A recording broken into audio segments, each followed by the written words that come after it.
आप सबके चित्त में श्री कृष्ण प्रेम उत्पन्न होना इस बात का प्रमाण है कि आपका कभी ना कभी का संबंध ठाकुर जी से है। भक्तिमती मीराबाई का चरित्र देखते हैं। बाल्यकाल की मीराबाई, ना खेल में रुचि है, ना नृत्य में रुचि है। राव दूदा जी के मझले पुत्र की पुत्री हैं।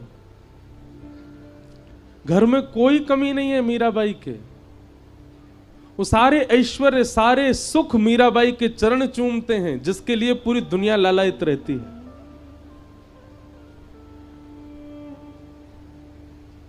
पर एक विचित्र से ख्वाब में रहती हैं, एक विचित्र से शून्यपन में रहती है मीराबाई बाल्यकाल से ही। कैसे संभव हो सकता है ये? बालकों को खेल खेलता देख दूसरा बालक मचलता है कि मैं भी जाऊं, लेकिन खेल खेलते देख, बालकों को देख मीराबाई और उदास हो जाती हैं, एकांत में चली जाती हैं। उन्हें पता नहीं है कि उनका चिंतन क्या है, लेकिन है बस। और ये उस समय की बात है जिस समय पर मीराबाई के ना तो कोई गुरु है, ना कोई आचार्य है, ना कोई पथ प्रदर्शक है। छोटी सी है मीराबाई। मीरा चरित्र को देख करके ऐसा अनुभव होता है, यह पूर्व की घटना। वो तो सबको पता ही है कि वही माधवी के रूप में ठाकुर जी की लीला में गोपी थी। पर यह बात प्रमाणित मान लीजिए, अपने संपूर्ण जीवन काल में, हम गर्जना करते हुए अपनी सारी कथा में कहते हैं, संपूर्ण जीवन काल में एक बार भी भूल से ही सही श्री कृष्ण यदि प्रिय लग गए हों आपको, तो ये मान लीजिएगा कि आपका कोई पूर्व संबंध तो है उनसे। बाबा, हम आप तो उनमें ही लगे भय। कई लोग कह रहे हैं, महाराज जी आके बोले इंद्रेश जी ना सो रहे हैं, ना सोन दे रहे हैं किसी को। मैंने तो रोके ना है, आप जाओ सो जाओ। और कल तो भावों की तरंग खूब उठ रही थी,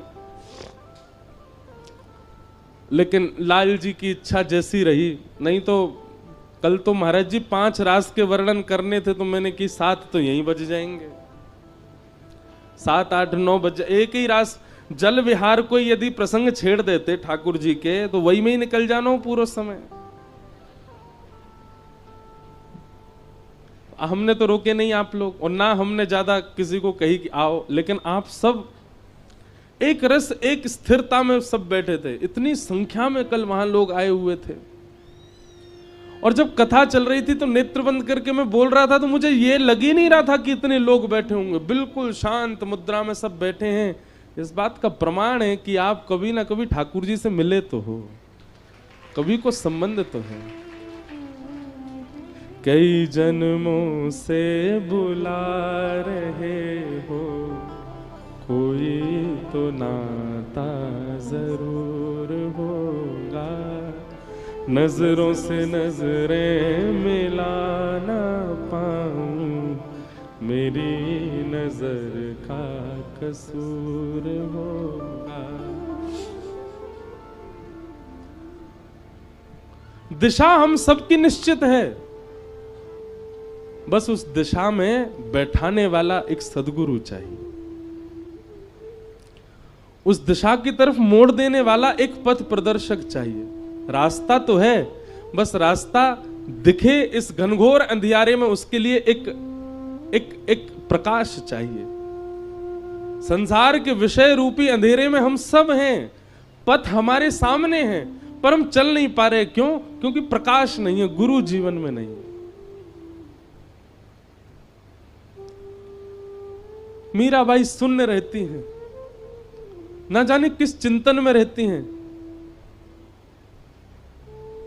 परिवार के लोग मीराबाई के सौंदर्य को देख करके आश्चर्यचकित होते हैं, पर उनकी स्थिति को देख करके और घनघोर चिंतन में चले जाते हैं। ये कैसी कन्या है, ना इसका खेल में रुचि, ना खिलौना खेलती है, ना खेल के साथ खेलती, कुछ नहीं करती, बस बैठी रहती है। और हां, जब मेड़ता में कोई संत आते, जब मेड़ता में कोई वैष्णव आते, जब मेड़ता में कोई ब्रजवासी आते, जब मेड़ता में कोई वैष्णव संत ब्रजवासी ना भी हो, गलती से तिलक लगा के आ जाते, मीराबाई ऐसी मचल जाती मानो जैसे कोई अपना आ गया हो। बंधुओं, ये कुछ अनुभव हैं, ये कुछ क्या बोलते हैं, सिम्टम्स हैं। वैष्णवता चित्त में पूर्व जन्म से। देखो, भक्ति के मार्ग पर दो प्रकार से लोग आते हैं, या तो पूर्व के भक्ति भाव संचित हो तो इस जन्म में आपके चित्त में भक्ति आ जाती है, या फिर इस जीवन काल में कोई ऐसी ठोकर आपके जीवन में लगती है कि उसके कारण आपके जीवन में भक्ति आ जाती है। तीसरा भक्ति का आने का कोई और प्रकार है ही नहीं। या तो पूर्व जन्म का कुछ संचित आपका भजन रह चुका है इसलिए वो इस जन्म में आप कर रहे हो, या फिर आपके जीवन में ऐसी एक रुकावट आ चुकी है, ऐसी एक ठोकर पड़ी है, ऐसा ऐसा ऐसा कुछ ठाकुर जी ने कर दिया है कि बस अब सब भूल भाल करके विचलित होकर के अब ठाकुर जी की तरफ मुड़ गए हैं। बाकी तीसरे को कितनी भी जबरदस्ती कर लो वो भक्ति पथ पर नहीं आ पाएगा। ये दो ही आ सकते हैं।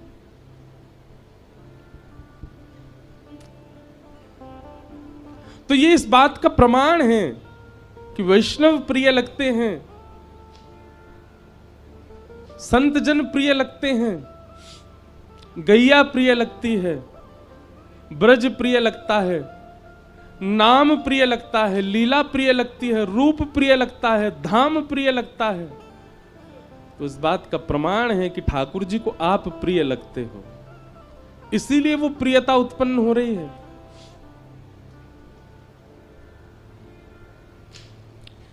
राव दूधा जी अपने घर में संतों को बुलाते और संतों को बुला करके कथा कराते। मीराबाई जा करके, भैया यहां किसी से बोल दी उन्हें धीरे बोल लें।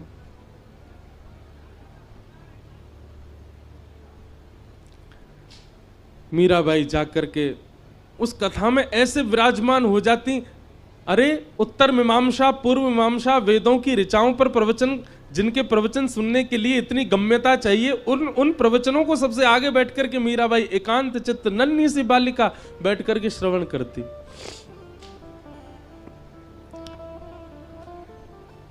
मीरा चरित्र पर एक बार कथा कहने का अवसर मिला था गांधी धाम में, गुजरात में।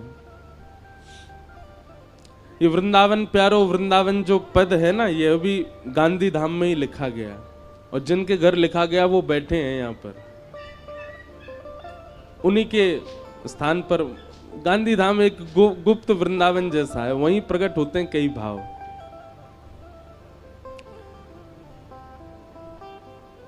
तो मीराबाई के प्रसंग में आता है कि जब जोशी जी कथा सुनाने के लिए आते थे तो मीराबाई सामने बैठ करके सुनती, और सुनते सुनते मीराबाई, जब कथा विश्राम होती सब लोग प्रणाम करते, जाकर के व्यास मंच पर नन्ही से मीराबाई आती और व्यास जी को अपलक नेत्रों से देखती रहती। एक छोटे बालक के भांति पुचकार करके जोशी जी कह देते, अरे लाली, अरे बालिका, तू कथा सुनती है, समझ आता है तुझे? मीराबाई के मुखमंडल पर कोई प्रसन्नता नहीं, कोई मूर्छन नहीं, एक जिज्ञासा दिख रही है केवल नेत्रों में। जोशी जी अपनी पोथी रखते जा रहे हैं और अचानक पूछते हैं, क्या बात है लाली, तो ऐसे देखती क्यों रहती है? कोई मन में भाव है, कोई प्रश्न है? नन्ही सी मीराबाई, बड़े बड़े लोग जिस प्रश्न को नहीं कर पाते वो नन्ही सी मीरा पूछती हैं। आप जिनकी कथा सुनाते हैं, आप जिनके भाव व्यास मंच पर बैठ करके कहते हैं, कभी आप उनको चतुर्भुज रूप में बताते हैं, कभी आप उनको शेषनाग पर पौड़े नाथ के रूप में बताते हैं, कभी आप ब्रह्मादि देव उनकी स्तुति कर रहे हैं ऐसा बताते हैं, कभी वो ब्रज के गोपाल बन करके गैया चरा रहे हैं ऐसा बताते हैं। यह तो स्पष्ट हो गया कि वो एक ही हैं, उनके विलास अलग अलग हैं। लेकिन मेरा बस एक ही प्रश्न है, ये गोपाल जी मुझे कब मिलेंगे। चिंतन उसका सुना जाता किया जाता है, चरित्र उसका सुना जाता है जिससे मिलना निश्चित हो। अरे घर में यदि किसी की बहुत प्रशंसा की जा रही है, किसी परिवार के बालक की, तो बाकी बालकों के मन में भाव आता है कि कभी कोई उत्सव में वो बालक आएगा तो हम मिलेंगे। हमारे दादा दादी माता पिता सब उसकी बड़ी प्रशंसा करते हैं। आप नित्य आकर के यहां कथा सुनाते हैं, क्या आप मुझे ये बता सकते हैं जिनका चरित्र लीला आप वर्णन करते हो वो मुझे मिलेंगे? नन्ही सी मीराबाई के प्रश्न को सुनकर के जोशी जी स्तब्ध हो गए।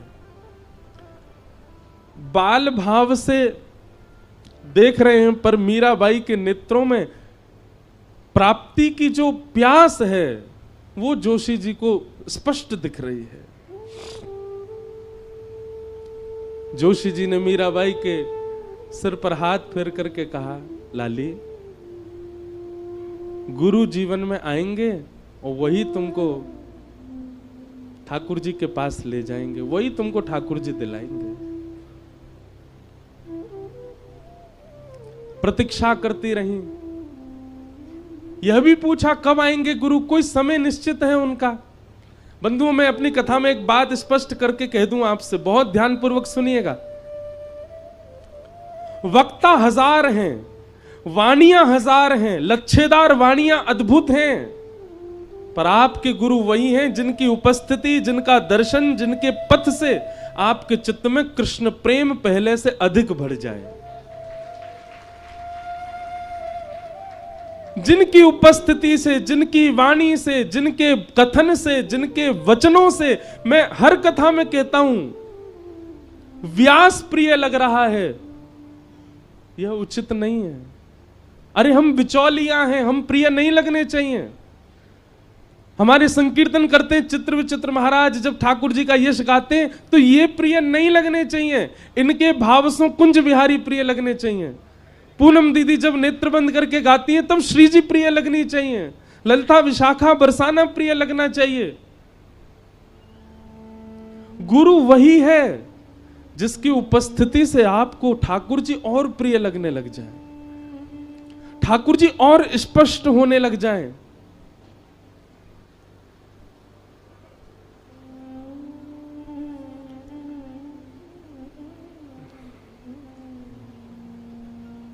अरे दुनिया में बहुव्यंजन बनते हैं, कहीं इटालियन बन रहा है, कहीं मैक्सिकन बन रहा है, कहीं पर साउथ इंडियन बन रहा है, कुछ बन रहा है, पर भोजन वो उचित जो आपके भूख को मिटाता हो।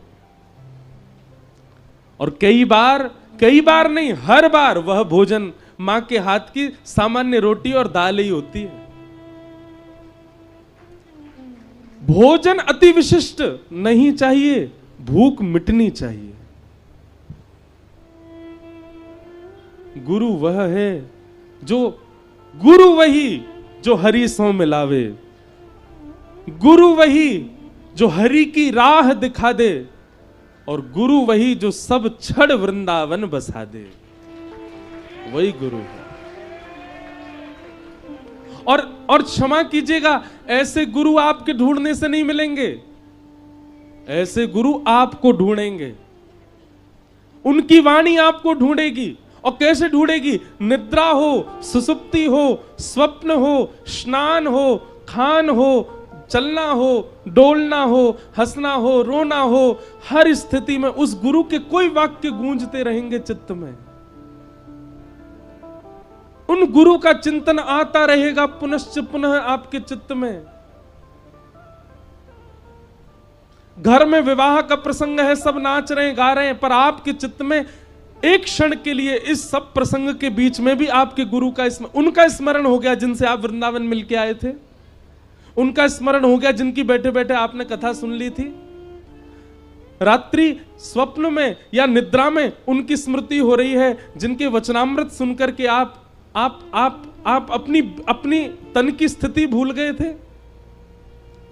घर में अत्यंत शोक का समय है, सब व्याकुल चिंतित हैं, पर उस बीच में भी उनके कोई वाक्य आपको याद आ गए और आप उसमें भी वही गुरु हैं। हमारे पूज्य पूनम दीदी के गुरुदेव सन्मुख विराज रहे हैं। महाराज जी आपको बार बार धन्यवाद, आपके श्री चरणन में बार बार प्रणाम करें सब लोग। आपकी कृपा से हमारे व्रज धाम को अखंड पूर्णिमा प्राप्त भई।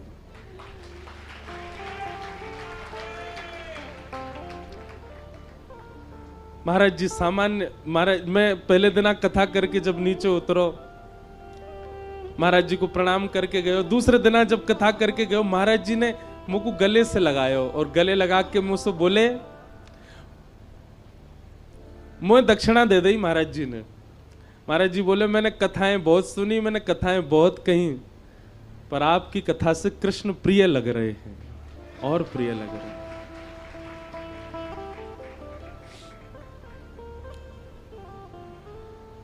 मेरो तो पहली बारी महाराज जी के दर्शन को सौभाग्य प्राप्त भयो। और पूज्य महाराज जी मुझको दीदी बता रही कि महाराज जी श्री जी के भाव के लिए खूब वो समय कैसे रहे होगा महाराज जी, जब किशोरी जी को प्रसन्न करने के लिए जब नृत्य करते होंगे, उनके सामने भाव गायो करते होंगे। महाराज जी के चरणन की नूपुर की जो ध्वनि हती, उनमें से एक ध्वनि श्री पूर्णिमा जी हमको प्राप्त भएगी। ऐसे हमारे पूज्य श्री महाराज जी को तो नाम अद्भुत है, पर आपको जो निकुंज को नाम है श्री रंगीली सखी पूज्य महाराज जी, आपने ही हमारी दीदी को ऐसा बैठा दियो कि अब इनको श्री जी दिखे सब जगह। हम दीदी की प्रशंसा नहीं कर रहे हैं उनके मुख पे, पर मैं आज आपसे भी कक्ष में कह रहा था कि ठाकुर जी ने अपने भक्तों के जितने लक्षण बताए वो सारे लक्षण दीदी में घटते हैं। ताली मत बजाओ, सुनो और ने ये प्रयास करो कि ये भाव हम में भी आवे।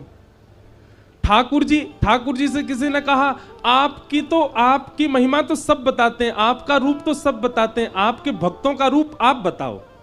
ठाकुर जी बोले सुनो, वाग्गदगदा द्रवते यस्य चित्तम रुदत्य भिक्षणं हसति क्वचित् विलज्ज उद्गायत नृत्यते च मद्भक्ति युक्तो भुवनम पुनातु। भगवान कह रहे हैं पहला लक्षण क्या है? बोलते बोलते बोलते जिसका गला रुक जाता हो। किसी ने पूछा क्या हो गया? श्री जी की कृपा की स्मृति आ गई, ठाकुर जी की कोई लीला याद आ गई, कंठ अवरुद्ध हो गया। भगवान कहते हैं बोलते बोलते जिसका गला भर आता हो, मेरे भक्त का पहला लक्षण। द्रवते यस्य चित्तम, जिसका चित्त मेरी लीला का कोई किंचित मात्र भाव कह दे, जिसका चित्त उसमें ही भर आता हो, मेरे भक्त का दूसरा लक्षण। और रुदत्य भिक्षणम,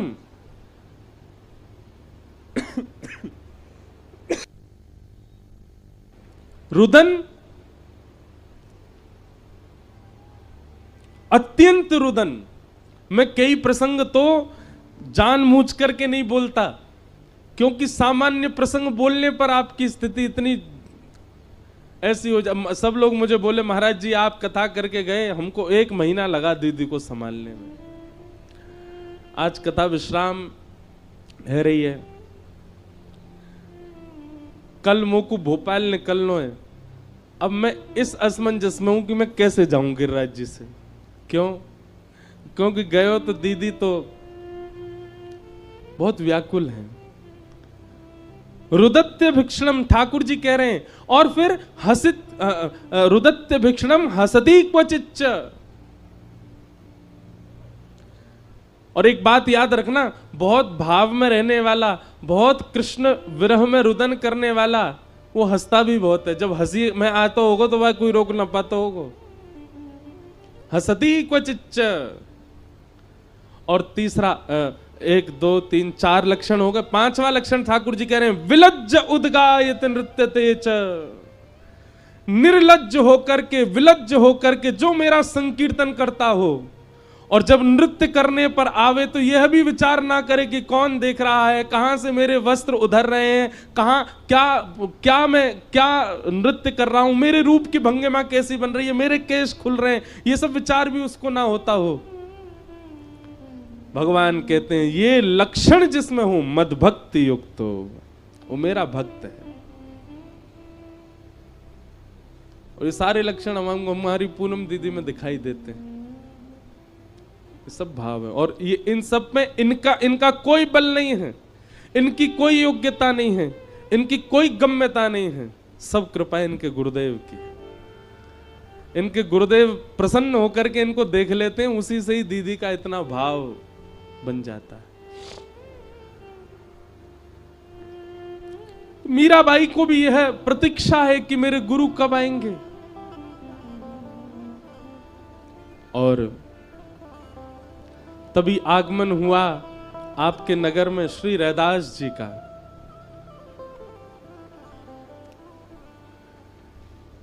प्रवचन कर रहे हैं व्यास मंच पर बैठ करके, और बगल में जैसे कल गिरधर लाल जी बैठे थे, ऐसे ही एक आसन के ऊपर उनके श्री ठाकुर जी गिरधर गोपाल बैठे हैं।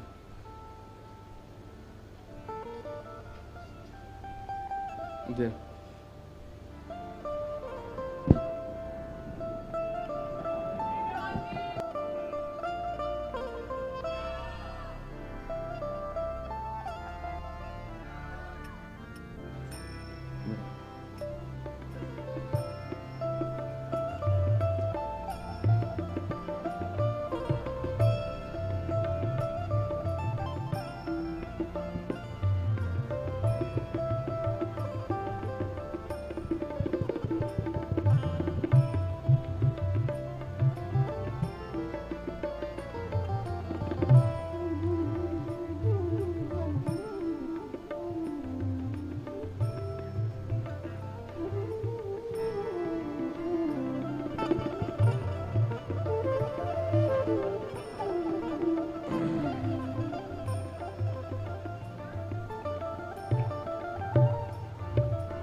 बोलो कुंज बिहारी लाल की जय।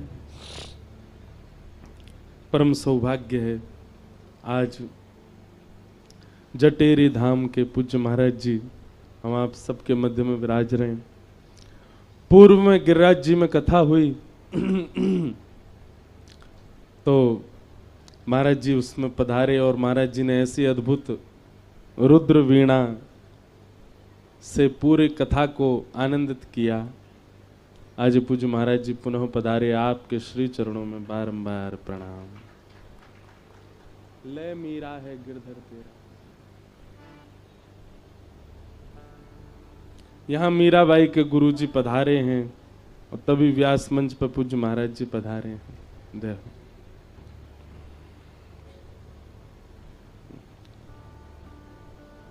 मुझ पहना दे महाराज जी।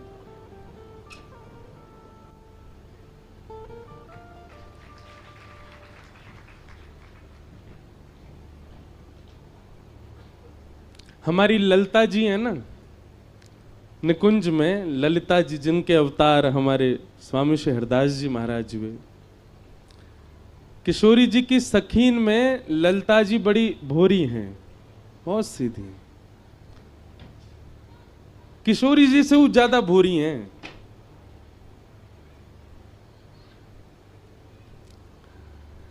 पर परिवार में, मित्रों में और कुल में एक चतुर तो होना चाहिए साथ में, नहीं तो सब छलबल करके ले जाएंगे। ऐसी हमारी किशोरी जी की अलीन में नेक वो भी ज्यादा नहीं, नेक थोड़ी सी जो बुद्धि को प्रयोग करें वो है हमारी विशाखा जी, जिनके अवतार हुए श्री हरिराम व्यास जी महाराज। हरिराम व्यास जी को बाबा चरित्र भी देख लो। हरिराम व्यास जी जैसो कोई लड़वे गुथवे वारो नहीं भयो। खूब ऐसे ऐसे पद हैं हरिराम व्यास जी के। एक पद है, उनको मुझे याद नहीं पूरी पंक्ति, पर रसिकन सो समधी ज्यादा प्यारे।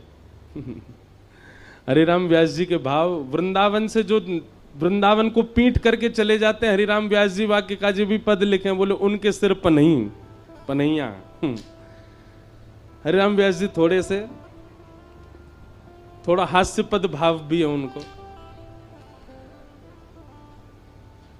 पूज्य महाराज जी को देख करके अपने आप ही सखीन को स्मरण है गयो ललता विशाखा।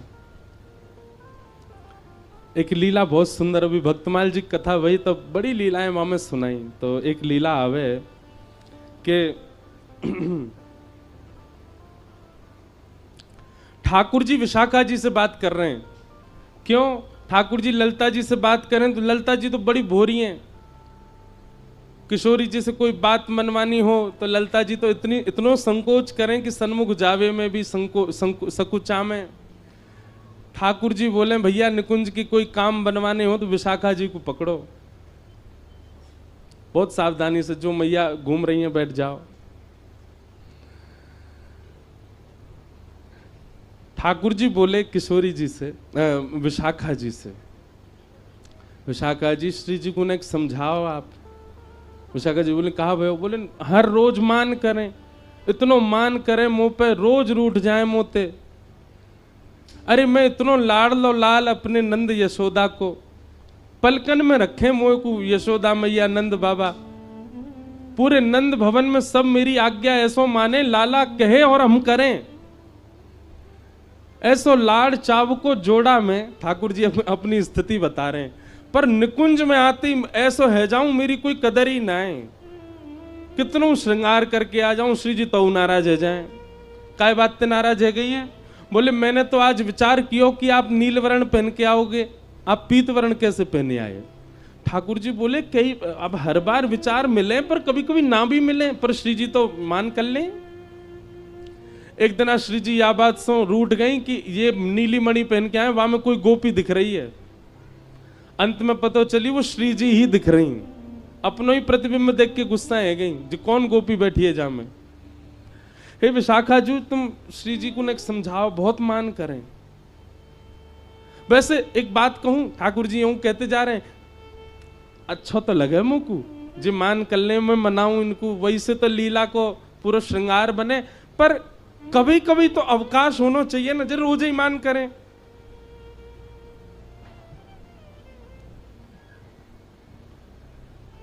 विशाखा जी बोली ठीक है, तो हम कछु करेंगी।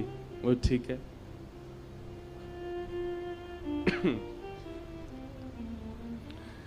तो आज निकुंज में सब अली खड़ी हैं, सब सहचरियां खड़ी हैं, सब बहुत बढ़िया कछु आनंद, ऐसो कछु राग गायो गयो, ऐसी कोई लीला करी गई कि वासों श्री जी बड़ी प्रसन्न है गए।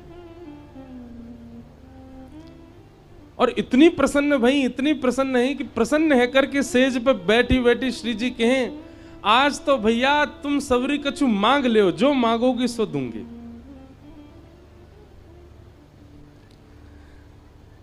श्री जी की पहली बार ऐसी स्थिति ना है। श्री जी तो कभी भी ये कह दें कछु मांग लो, पर सखीन को स्वभाव है कि वो श्री जी से कभी कछु याचना ना करें, बस एक ही याचना करें कि सदा अपने श्री चरण कमले में किशोरी मोहे अपनी से कर लीजिए। हे श्यामा जी आप बस अपनी बना के रख लो, यही हमारी कामना, और हमें कुछ नहीं चाहिए। ललता आदि सब सखियां ने आकर के प्रणाम करी, बोले हे श्यामा जी आप सदा राजी रहो, यही चाहिए। कोई कह रही आप सदा प्रसन्न रहो, यही चाहिए। आपके जितने आरते सब मुंह पे आ जाएं, यही चाहिए। आप सदा निकुंज में विराजमान रहो, ऐसे ही प्रसन्न बढ़ते रहो, आपको मोद प्रमोद नित्य प्रति बढ़ते रहो, यही चाहिए। विशाखा जी की बारी आई। विशाखा जी सामने आकर के बैठ गई। मांगो विशाखा, कहा चाहिए? बोले मांग लो। बोले हाँ। मुकरोगी तो नहीं? बोले नहीं। बोले वचन दो, जो मांगूंगी सो दोगी। श्री जी बोले देंगे। बोले आपके बगल में जो श्याम सुंदर बैठे हैं, इनको हाथ पकड़ करके मेरे हाथ में दे दो और ये सदा के लिए मेरे है जाएं, ऐसी कृपा मुंह पे कर दो। ये बात सुनकर के निकुंज की जितनी सखियां सब आश्चर्य में पड़ गईं, सब विशाखा जी को देखने लगी। ललिता जी कहने लगी, अरे जी तू कहा कह रही? बोल आज बोलन दो मुक्कू, हर बार मैंने आप सबन की बात मानी, हर बार श्री जी के सामने नतमस्तक रही हूं, पर आज मैं अपने हृदय को उद्गार प्रकट कर रही हूं। निकुंज नायक को हाथ पकड़ करके मेरे हाथ में दे दो और सदा के लिए ये मेरे ही रहें, ऐसा वरदान श्री जी मुंह को दे दो।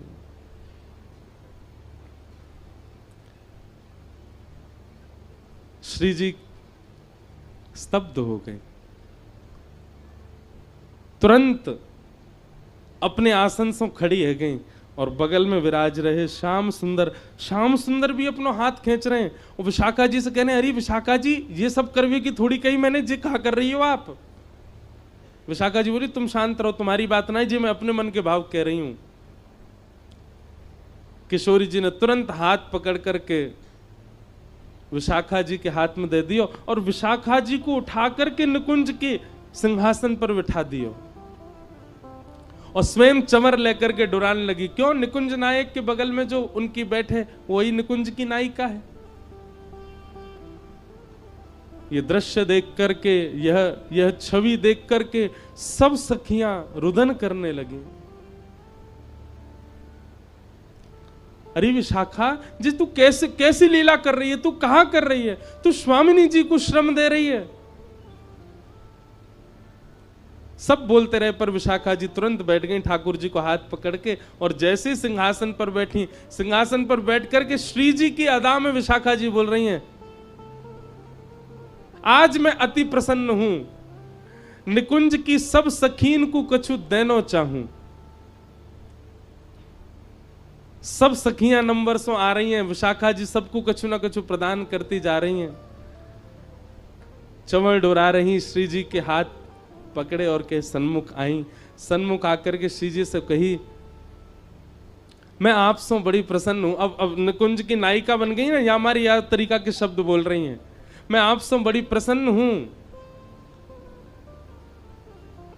आपने प्रसन्न है करके जिनको मुंह को दान किया है, अब वो वस्तु मेरी है चुकी है।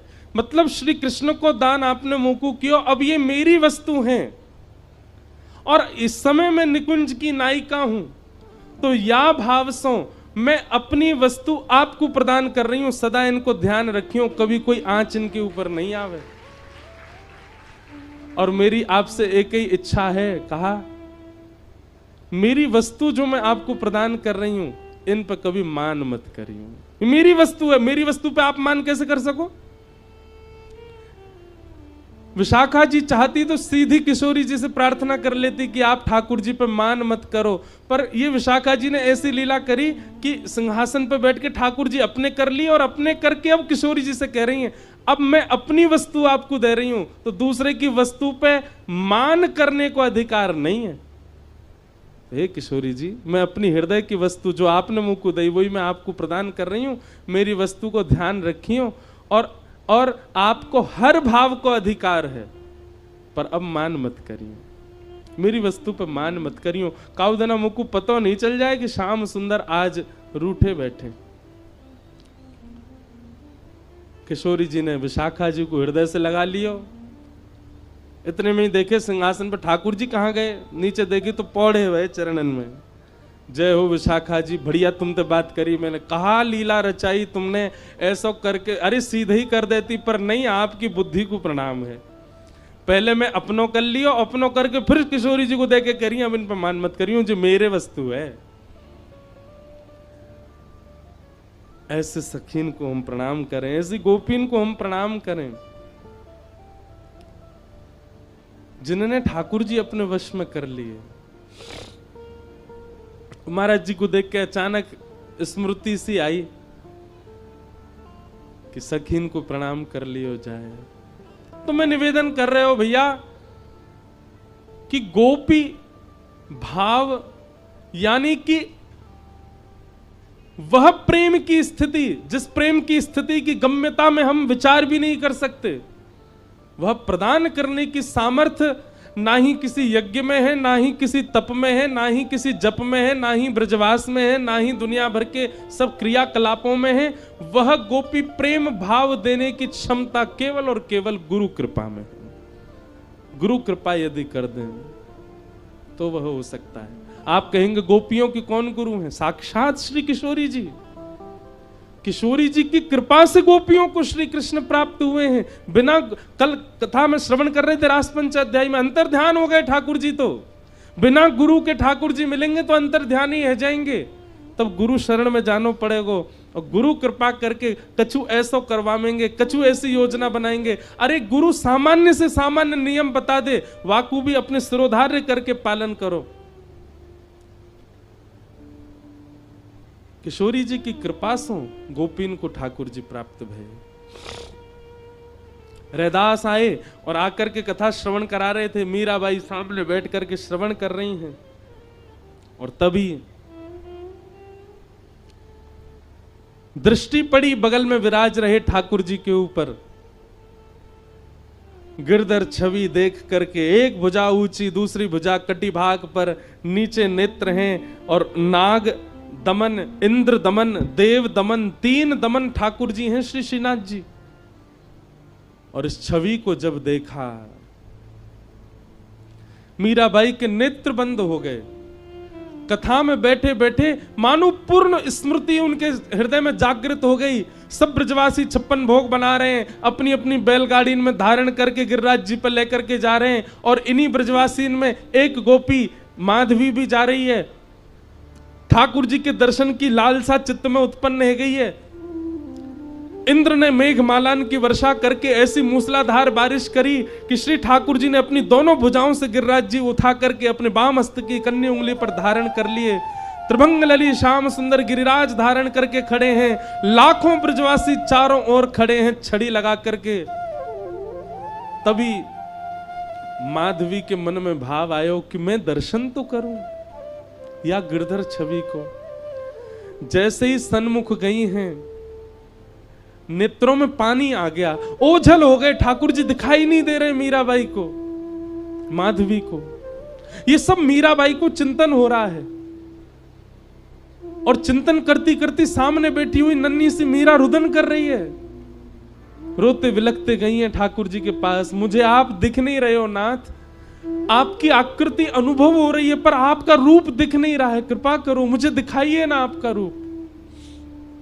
ठाकुर जी बोले, माधवी प्रतीक्षा कर, एक युग की प्रतीक्षा कर। गिर पड़ी माधवी धड़ाम। बोले, 1 वर्ष, 1 महीना, 1 हफ्ता, 1 घंटा, 1 दिन की प्रतीक्षा दी जाती है नाथ, 1 युग की प्रतीक्षा कौन देता है?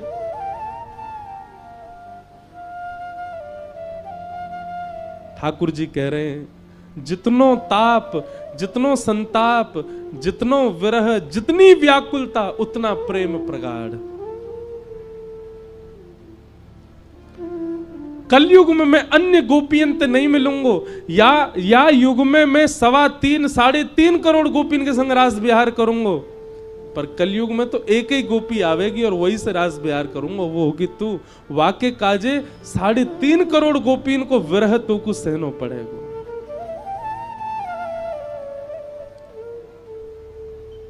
और व्याकुल रहती रहती माधवी 1 युग प्रतीक्षा करके अब मीरा बन के आई हैं।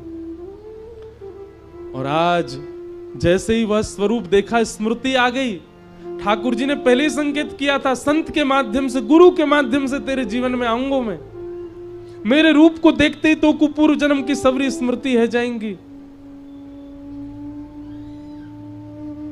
दौड़ करके गई मीरा, देख नहीं रही है रैदास जी को, बस चरण पकड़ रही है, देख वहीं रही है ठाकुर जी की ओर। और कह रही है, नाथ ये मेरे गोपाल जी हैं, ये मेरे ठाकुर जी हैं।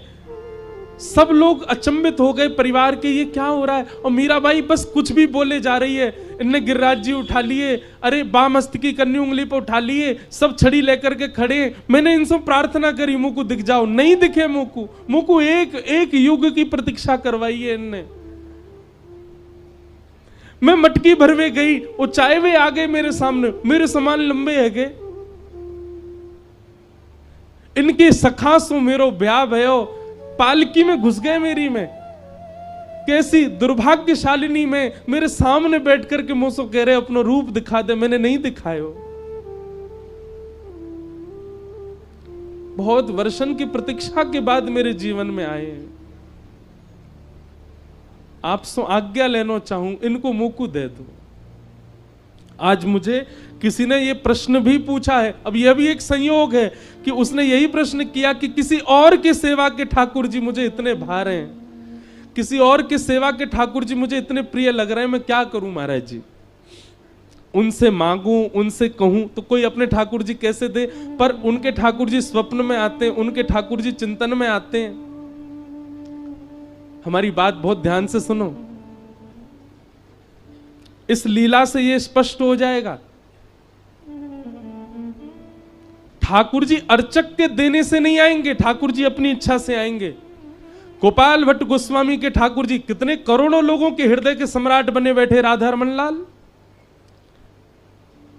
स्वामी श्री हरदास जी के हृदय के ठाकुर जी कुंज बिहारी लाल कितने करोड़ों हृदय के सम्राट बने बैठे।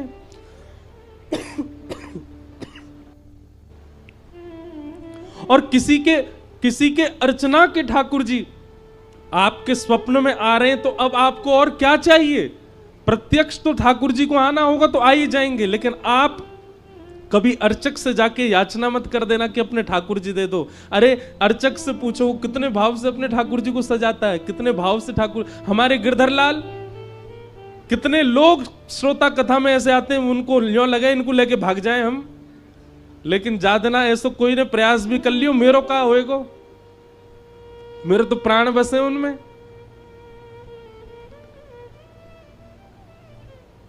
मीराबाई के चरित्र में सुनो क्या हुआ। यहां रैदास जी रो रहे हैं, अरे कोई या कुछ संभालो, बालिका को जी कहा कह रही है, मेरे गोपाल जी को यूं कह रही है मेरे हैं। मीराबाई प्रार्थना कर रही है, बोले नाथ मैं आपसे लड़ना ना चाहूं, झगड़ना, आपसे छीनना ही रही हूं, पर इनके वचन को आपको बता रही हूं। इनने मुझसे कही कि जो मेरे पास आएंगे, आपके माध्यम से आए हैं। इतने संत आए, इतने संतन के ठाकुर जी मेरे यहां आए, पर कोई के ठाकुर को देख करके मुझ को ये स्मृतियां नहीं आई जो आपके ठाकुर को देख के आई है। लेकिन कोई अपनी अर्चक कैसे दे देगा? हृदय से लगा करके रैदास जी तो कक्ष में चले गए। मीराबाई बाहर खड़े होकर के संकल्प लेती है, बोले रैदास जी का दोष नहीं है, मेरे गुरु की कोई दोष नहीं है। कन्हैया अब तुम्हारी इच्छा जाननी है, यदि वास्तव में आप मुझसे प्रेम करते हैं तो आप मेरे पास आएंगे, और केवल 3 दिन का समय दे रही हूं, 3 दिन में आप आ गए तो मान जाऊंगी कि आप मुझसे प्रेम करते थे, आपका जो वचन था वो सत्य था। और 3 दिन में यदि आप नहीं आए तो फिर जो होगा वो मुझे स्वीकार है, अगर मेरे प्राण भी निकल जाएं तो मुझे स्वीकार है।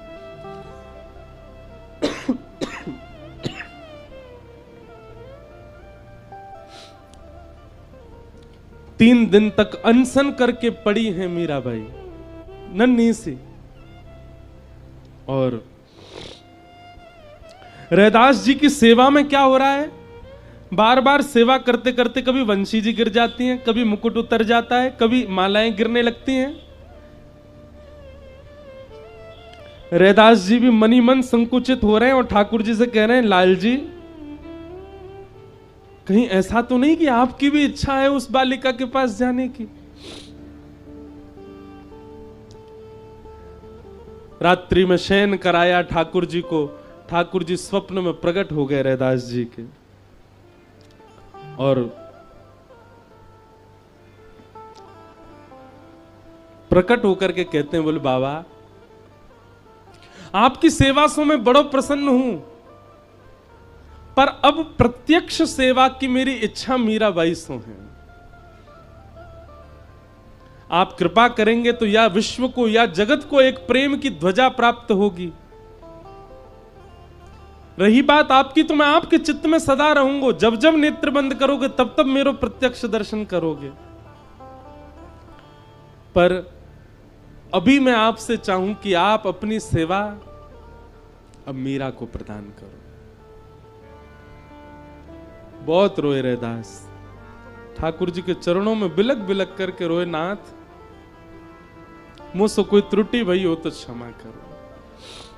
और अपने ठाकुर जी को हृदय से लगा के इतने वर्षों से कर रहे सेवा, निकल दिए मीराबाई के पास। अचेत अवस्था में पड़ी है मीराबाई, अन्न जल त्याग करके पड़ी हैं। और तब अपने ठाकुर जी ले जा करके मीराबाई के कक्ष में गाया, ले मीरा है गिरधर तेरा, ले मीरा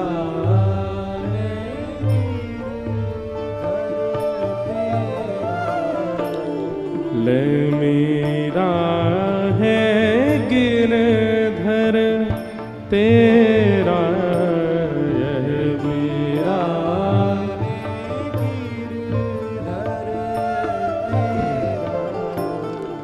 ले मीरा है गिरधर तेरा। सब गाओ।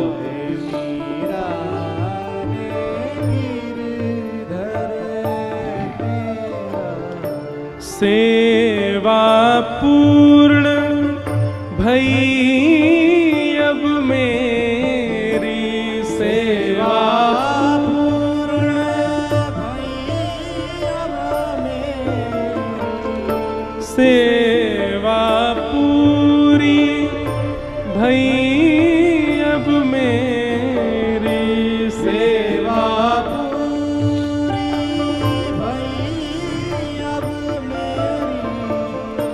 जागा भाग्य है तेरा, ओ जागा भाग्य तेरा, बेटी ले मीरा है गिरधर तेरा, ले मीरा है गिरधर। कैसे है ना ठाकुर जी, एक को इतना संयोग देकर के और अचानक वियोग में डाल दिया, और एक को एक युग का वियोग देकर के अचानक संयोग प्रदान कर रहे हैं। इसीलिए तो प्रणय गीत में गोपियां कहती है, मैवम विभोर हति भवान गति तुम नृशंसम संत्यज्य सर्व विषयाम स्तव पाद मूलम। नाथ, आप नहीं समझ पाओगे भक्त कितनी पीड़ा में जाकर के आपको प्राप्त करता है। आप तो भोक्ता हो, भोजन करना जानते हो, बनाने वाले को पता होता है कितनी श्रम से भोजन बना है। पर भैया या में कछु और उपाय है ना सके। ठाकुर जी को ये स्वभाव है, एक को संयोग दे रहे हैं तो किसी को वियोग दे करके आए हैं, और जिसको संयोग दिया है ज्यादा दिन टिकवे वाले ना है, वियोग देंगे।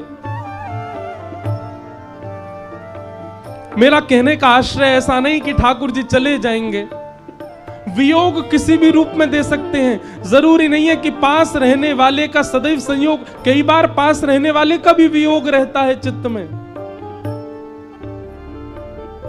सेवा बड़े भाव सो करियो, सेवा बड़े भाव से करियो। मीराबाई को समझा रहे हैं, सेवा बड़े भाव सो करियो, सेवा बड़े भाव से करियो। नैन लगइयो नेहा, ओ नैन लगइयो बेटी ले मीरा है गिरधर तेरा, ये मीरा है गिरधर तेरा।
मीराबाई जैसे ही लाल जी को हाथ में लिया नृत्य करने लगे।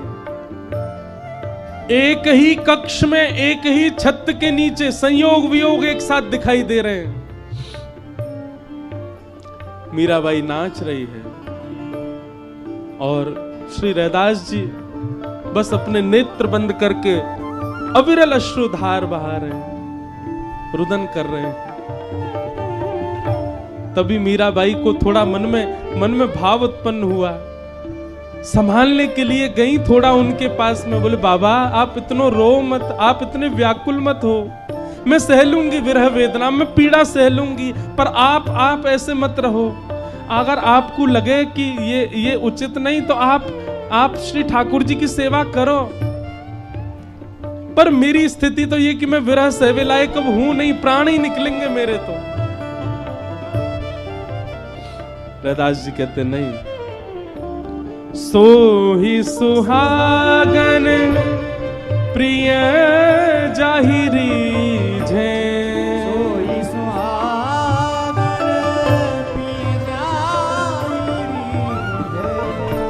सो ही सुहागन प्रिय जाहिरी झे,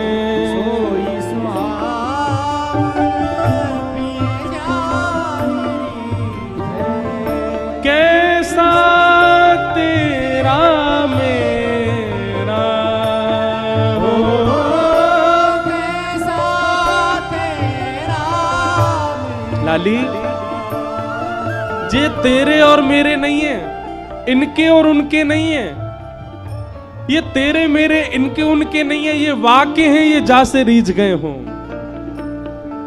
ये जासों प्रसन्न है जाएं, ये वाक्य हैं, तेरे मेरे की कोई बात नहीं है लाली। सो ही सुहागन प्रिय जाहिरी झे, सो ही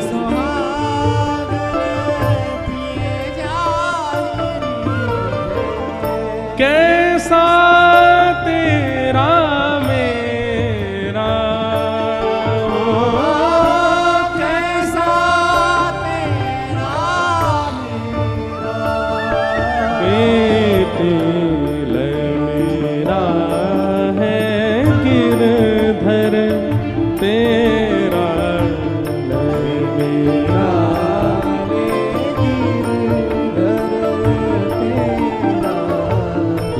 मेरा है गिरधर तेरा, मेरा सेवा बड़े भाव सो करियो, सेवा बड़े भाव से करियो, सेवा बड़े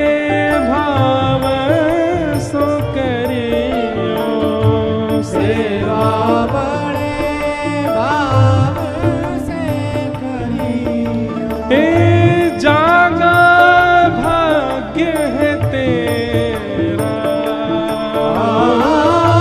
जागा भाग्य तेरा, मेरा मेरा है गिरधर तेरा,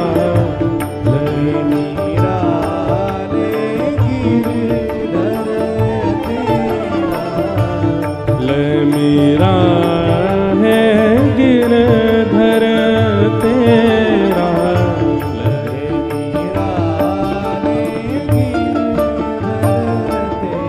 और मीराबाई को गिरधर गोपाल प्राप्त हो गए। रैदास जी ने केवल ठाकुर जी देख के हाथ झाड़ लिए नहीं, सेवा समझाई, प्रेम समझाया, भाव समझाया। मीराबाई ने कहा कब प्रत्यक्ष प्राप्त होंगे, कब हृदय से लगाएंगे, कब मुझे स्वीकार करेंगे।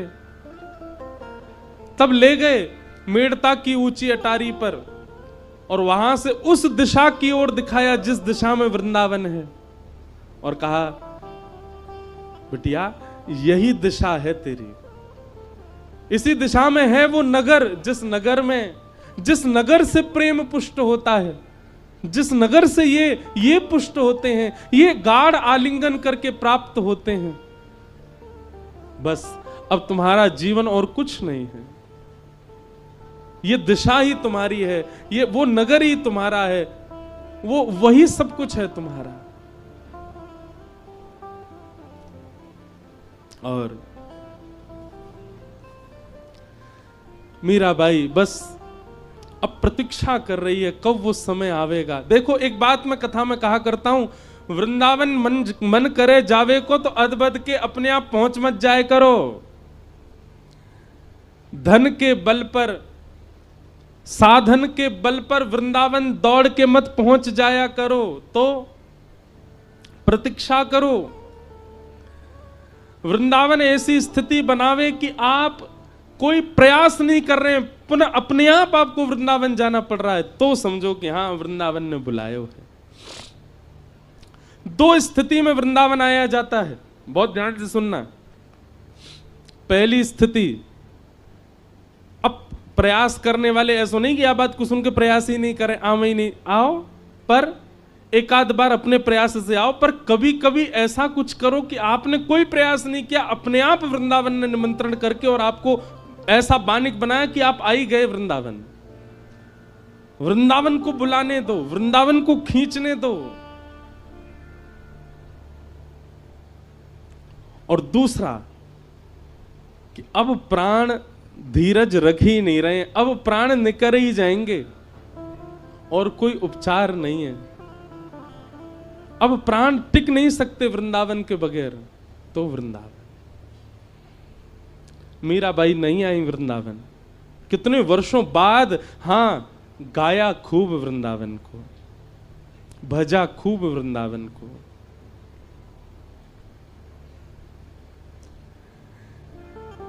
मीराबाई ने गुरुदेव से पूछा कि मुझे बहुत स्मृति होती है, बहुत याद आती है श्याम सुंदर की, गिरधर गोपाल की, मैं क्या किया करूं?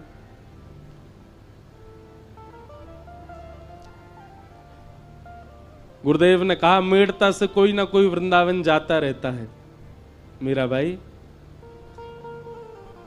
वृंदावन से आने वाले, वृंदावन को जाने वाले जो भी हों, उनकी तहकीकात करवाया करो। तुम राजघराने की पुत्री हो, इतना तो तुम कर ही सकती हो, वृंदावन से कौन आया ये परिचय तुमको हो जाए, और वृंदावन को कौन जा रहा है ये तुमको पता चल जाए, उसके माध्यम से वृंदावन पत्र भिजवाया करो। मेरे को बहुत प्रिय लगता है मीराबाई का ये पद। मीराबाई से किसी ने कहा, तो पत्र भेजती हो आप ठाकुर जी को? बंधुओं, जब कभी ठाकुर जी की बहुत याद आए, एक चीज करना प्रारंभ कर दो। जितने भी वैष्णव हैं जिनको ठाकुर जी का स्मरण होता है, ठाकुर जी की स्मृति स्वप्न में आती है या भाव में आती है, एक डायरी लिखो, उसमें लिखते रहा करो अपने भाव ठाकुर जी के प्रति। आपने स्वप्न में क्या देखा, आप ब्रजमंडल गए, वहां क्या अनुभव किया, आपने कथा से क्या अनुभूति की, इन सबको एक जगह, और याद रहे एक बार को धन को सामान्य अलमारी में धर देना, पर उस डायरी को इतनी गोपनीय जगह रखना किसी के हाथ ना पड़े। मीराबाई ने लिखा, सूरदास ने लिखा, जयदेव महाप्रभु ने लिखा, हृदयवंश महाप्रभु ने लिखा, स्वामी श्री हरदास जी महाराज ने लिखा। जिसने भी श्याम सुंदर को पाया उसने दो काम किए हैं, लिखा है और गाया है। बिना गाए बिना लिखे श्याम सुंदर किसी को मिले हो, एक नाम मुझे बता दो आप। जिसको भी ठाकुर जी मिले उसने गाया भी है और उसने लिखा भी है।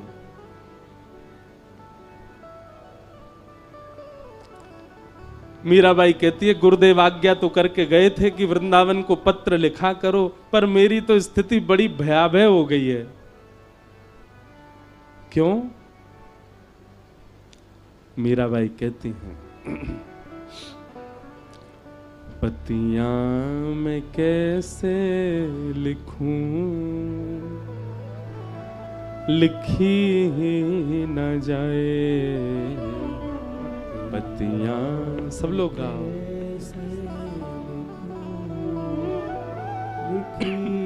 आज भाव तो नहीं था मेरा, मैं तो वेणु गीत पर बोलने का मन करके आया था, पर पता नहीं क्यों यहाँ बैठते ही पुनः याद आ गई कि आज मीराबाई का जन्मोत्सव है। अपने आप मीराबाई प्रकट होती जा रही हैं। हमारे पूज्य नाना जी कहते थे, लाला व्यास मंच पर बैठ के सहज भाव से कोई की याद आ जाए, समझ जाइए वो कथा में आए हैं, वो कथा में विराज रहे हैं। आज शरद पूर्णिमा पे मीराबाई कहाँ हैं? बोले कहाँ हैं? कहीं और नहीं है, मेड़ता में नहीं है, मेवाड़ में नहीं है, नाथद्वार में नहीं है, चित्तौड़गढ़ में नहीं है, कहाँ है? गौरांगी रसकुंज में बैठी है मीराबाई, वो कथा श्रवण कर रही है। पत्तियां मैं कैसे लिखूं, लिखी ही न जाए। पत्तियां गाओ सब लोग। कैसे लिखूं, लिखी न जाए। क्यों नहीं लिख पाती आप? कलम धरत मेरो कर कांपत है, धरत मेरो कर कांपत है। कलम धरत मेरो कर कांपत है। धरत मेरो कर कांपत। और जैसे तैसे दूसरे हाथ से अपने हाथ को पकड़ करके हिले नहीं, जैसे तैसे जो कछु लिख पाऊं मैं वो भी सब मिट जावे। काइकू लिखते लिखते इतने नीर बहते हैं नेत्रों से। नैन रहे हैं बहाए, नैन रहे हैं बहाए। कलम धरत मेरो कर कांपत है। धरत मेरो कर कांपत है। नैन रहे हैं बहाए, नैन रहे बहाए। पत्तियां मैं कैसे लिखूं, लिखी ही न जाए। पत्तियां मैं कैसे लिखूं, लिखी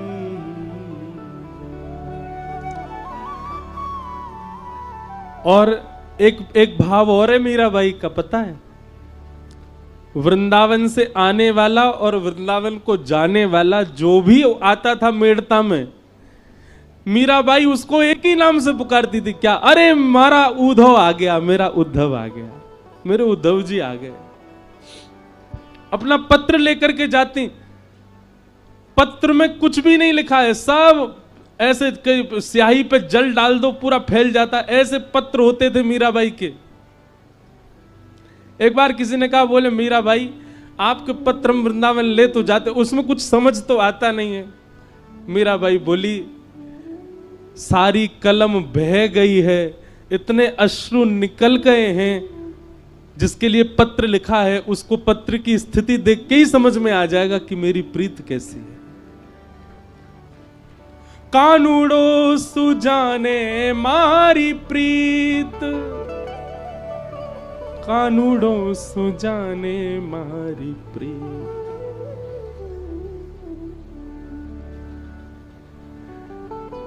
मीराबाई पत्र देती और क्या कहती है? हमारी विपत उद्धव देखी जात है, हमारी विपद उद्धव देखी जात है। उद्धव, अगर पत्र में कुछ नहीं भी लिखा गया है ढंग से तो मेरी स्थिति तो तुम देख रहे हो ना। पत्र चढ़ा दिया करो और स्थिति बता दिया करो श्याम सुंदर को कि कैसी स्थिति है मेरी। हमारी विपत उद्धव देख जात है, हमारी विपत उद्धव देख जात है। हरि सो कहियो जाए, हरि सो कहियो क्या पत्तियां मैं कैसे लिखूं, लिखी ही न जाए पत्तियां कैसे लिखूं, लिखी। वृंदावन जाने वाला कहता है तुम्हारी स्थिति बता दूं और स्थिति के बाद क्या कहूं, बस ये बता दूं रोती है, बिलखती है, व्याकुल रहती है, इसके बाद कुछ कहना है। मीराबाई कहती बस एक बात, क्या? मीरा कहे प्रभु गिरधर नागर, मीरा कहे प्रभु गिरधर नागर, मीरा कहे प्रभु गिरधर नागर, मीरा कहे प्रभु गिरधर नागर। बस एक बात, चरण कमल रहु छाए, चरण कमल रहु छाए। सीधी बात है, नहीं रहना अब कहीं और, प्राण हमारा वहां बसत, प्राण हमारा वहां बसत है, यहाँ तो खाली खो, यहाँ तो खाली को। मात पिता परिवार सोई है, मात पिता परिवार सोई है, मात पिता जीवन आधार वही है, मात पिता जीवन आधार वही है। कहिए तिनका तोड़ भला, कहिए तिनका तो हो मैं बैरागन होंगे,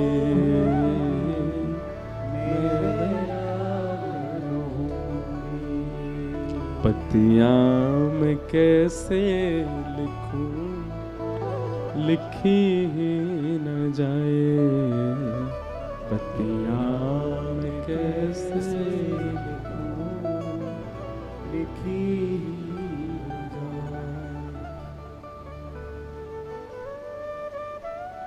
एक दिन पूरे मेड़ता में ढोल बज रहे थे, नगाड़े बज रहे थे, सहनाइयां बज रही थीं, घर में नए नए मिष्ठान बनाए जा रहे थे।